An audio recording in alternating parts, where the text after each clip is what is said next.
Did you know the Aryan Invasion Theory, taught for over a century, has no evidence whatsoever? Recent archaeological discoveries and ancient scriptures now suggest a fascinating alternative: a migration out of India. It's not a coincidence that we find stark similarities between ancient cultures around the world and Sanatana Dharma. Today, we'll examine both theories using the evidence we have and try to answer a few questions to clear the air around these narratives. What proof, if any, supports the Aryan invasion or migration theories through genetic, archaeological, and literary evidence? We'll also analyze the evidence against it and explore how the exact opposite might have happened. Max Muller, a German-born Christian missionary and Sanskrit scholar, popularized the Aryan invasion theory based on his interpretation of Vedas and other Hindu scriptures. His theory was mainly based on linguistic and textual analysis, suggesting that because many European languages share similarities with Sanskrit, they must have a common origin, leading him to conclude that Aryans migrated into India and brought this language and culture. So, only Aryans could have come to India, but no Indians could migrate outwards? Yes, because Europeans are superior, no? And then how will they justify the conquest of British over India? But hold on, this is not where his analysis ended. So he also suggested that in Rig Veda, there is depiction of battles between Aryans and Dasyus. And also, the Aryans have a fair complexion. So they must be from Europe, right? Wait a second. Lord Krishna and Ram are Aryans, right? But they had dark complexion. Yes, you are right. Supporters of Aryan invasion theory cherry-pick a few misinterpreted verses from the Rig Veda, such as Book 1, Hymn 130, Book 9, Hymn 41, and Book 9, Hymn 73, claiming that Lord Indra expresses hatred towards black-skinned people, known as Dasyus. However, these interpretations are based on translation done by H. Wilson, who introduced the Hindu scriptures to the Western world in 1886. But Rig Veda is a poem, and these hymns are not to be taken literally. This is why a guru is needed to understand Vedas deeply.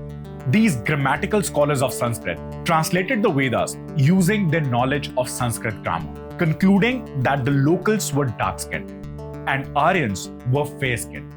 Yet, Hindu gods like Lord Ram and Krishna, who were Aryans and royals of Aryavrat, are depicted as dark-skinned. There will be those who don't understand what exactly I am saying. For perspective, let's consider the famous poem from Samuel Coleridge, The Rime of an Ancient Mariner, where it says, "A well a day, what evil looks had I from old and young. Instead of the cross, the albatross around my neck was hung." Should I then criticize the writer for being stupid, questioning how an albatross can be hung around someone's neck? No, right? Because I understand that it symbolizes the burden of the blame for the crew's thirst. So, the problem lies in the misinterpretation of Vedic verses, right? The roots of Sri Max Muller's Aryan invasion theory had no basis beyond similarities between the cultures of Bharat and ancient Europe, and a misinterpreted mention of black-skinned people. Yes, there was no other evidence whatsoever. And this is where the things get interesting. Initially, Sri Max Muller proposed that Vedas were written shortly after the Aryan invasion. That is around 1500 BCE. The later discovery of Indus Valley site Mohenjo-daro seems to support this date. We'll discuss about the Indus Valley civilization and its connection to the Aryan invasion theory in our next video. Then what exactly is mentioned in the Vedic texts? Interestingly, the Vedic text talks about homeland of Aryans, Aryavrat, mentioning primary rivers like Sindhu, Saraswati, Ganga, Yamuna, Parushni, Vipas, and Satudri, focusing on areas of modern Punjab, Haryana, and Uttar Pradesh. And there is no mention of any foreign land or military prowess indicating an invasion. That the Aryans are native to the subcontinent. You also mentioned evidence supporting the out of India migration theory. How do you support that? Well, one thing that Max Muller was accurate about was that Indo-European languages have a common ancestry. Now, as we know, that Aryans could not have possibly come to Bharat because they were Bharatvasis. Then, how could they influence Central Asia and the European land? They must have migrated there? But wait, isn't this the exact logic which he used? Yes, but hear me out. I have evidence, not only from the Vedas, but also from Puranas. Western propagandists like H.H. Wilson and Max Muller couldn't accurately translate the Vedas. Apart from the cherry-picked verses, they failed to provide any substantial evidence. But I have it all. In RIG VEDA, Book 7, Out of India Migration Theory is mentioned. The first documented battle in human history, the Battle of 10 Kings, or Yudh Dashrajanya. I have dedicated a complete video to explain how and why this battle happened. King Sudas emerged victorious and established the Bharata dynasty in the region of Kurukshetra, ancestors of the Kuru and Pandavas of the Mahabharata war. After the Battle of 10 Kings, some clans, including the Yadu clan, had to leave their homeland. The Yadus migrated eastward and settled in Mathura.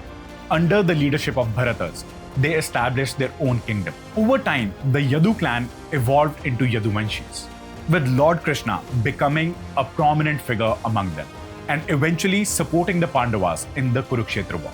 The Dhruyu and Anu clans migrated northwestwards. The Anus settled in the region of Punjab and Sindh, while the Dhruyus migrated towards Afghanistan, establishing themselves as the Gandharas, as mentioned in the Vishnu Puran.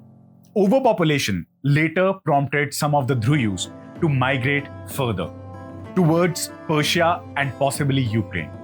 So this movement of people illustrates earlier migration from the Indian subcontinent towards Central and Western Asia. Later, princes of Gandhara married Kuru king Dhritarashtra.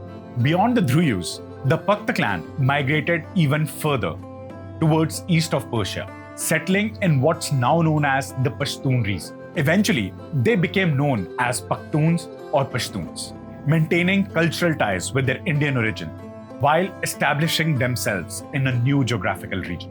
Apart from these, we also have mention of Bhrigu clan, which migrated westwards out of Aryavrat. Puranas narrate migration of Ishwaku towards the Southeast Asia. The Danava clan has been mentioned to have migrated to the westernmost lands, possibly referring to the regions beyond Indian subcontinent, where the large oceans begin.